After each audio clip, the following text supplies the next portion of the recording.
एक bullish trend के दौरान आपको मार्केट में बुलिश फ्लैग पैटर्न बनते हुए दिखेगा।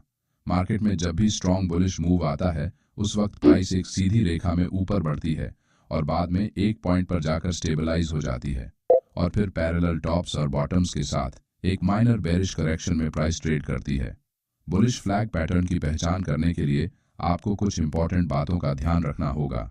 मार्केट में जब भी प्राइस एक सीधी रेखा में आगे बढ़ते हुए स्ट्रॉन्ग अप ट्रेंड मूव में फ्लैग पोल जैसा स्ट्रक्चर जब बनता है, तब हम उसे बुल फ्लैग पोल पैटर्न कहते हैं।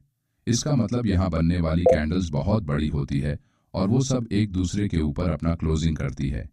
ये मार्केट में चल रहे बाइंग इंटरेस्ट का स्ट्रांग सिग्नल होता है और ये भी क्लियर है कि मार्केट में इस समय लोग पॉजिटिव सोच के साथ बाइंग कर रहे हैं, जिससे मार्केट में बुल्स डोमिनेंट बने हुए हैं।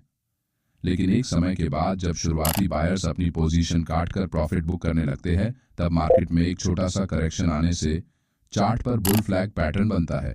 बुलिश फ्लैग पैटर्न में ट्रेड करने के लिए हम 3 बातों पर ध्यान देंगे। एक ट्रेड में एंट्री कहां करें, 2 ट्रेड में स्टॉप लॉस कहां पर लगाए और 3 ट्रेड में क्या टारगेट सेट करें। एक ट्रेड में एंट्री कहां करें। बुलिश फ्लैग पैटर्न एक कंटिन्यूएशन चार्ट पैटर्न होता है, जिसमें मार्केट में एक स्ट्रॉन्ग ट्रेंड के बाद प्राइस थोड़ी देर एक जगह रुककर फिर से अपना ट्रेंड कंटिन्यू करती है।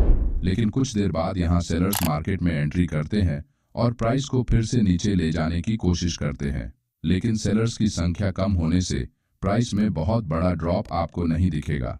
इस समय बनने वाला पुल बैक बहुत ही नैरो रेंज में होता है। इस सिचुएशन में सेलर्स प्राइस कम करने के लिए स्ट्रगल कर रहे हैं और बायर्स अभी भी कंट्रोल में है और फिर से एक बाइंग मोमेंटम मार्केट में आने के चांसेस यहां से बढ़ जाते हैं।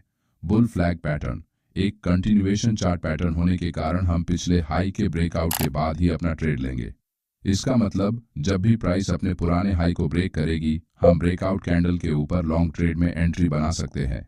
लेकिन इस ट्रेड एंट्री में फेक ब्रेकआउट में फंसने की ज्यादा संभावना होती है, पर हम एक और तरीके से एंट्री करके अपनी रिस्क को और अधिक कम कर सकते हैं। दूसरे तरीके में जब भी प्राइस ब्रेकआउट के बाद पुल बैक करके वापस अपने पुराने हाई के आसपास आकर रिट्रेसमेंट लेकर फिर से ऊपर जाने लगेगी, तब हम ब्रेकआउट के साथ लॉन्ग ट्रेड में एंट्री लेंगे।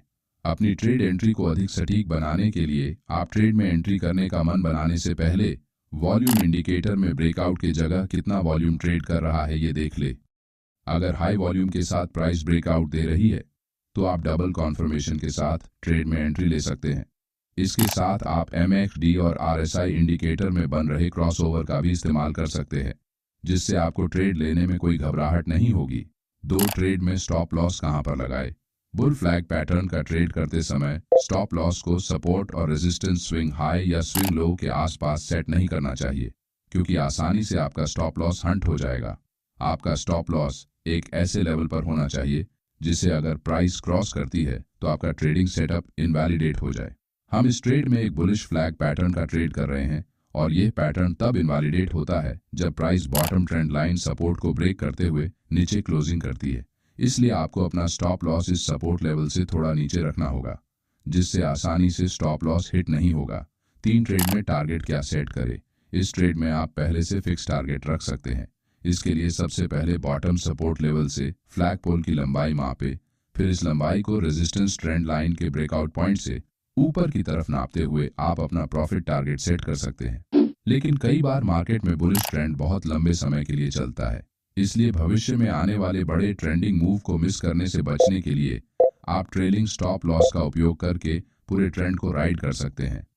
इससे आप ज्यादा बड़े टारगेट हासिल करके बहुत अच्छा प्रॉफिट बना सकते हैं। ट्रेलिंग स्टॉप लॉस के इस्तेमाल से कुछ प्रॉफिट पहले बुक करके अधिक लंबे समय तक ट्रेड में अपनी पोजीशन बनाए रखने में मदद मिलती है।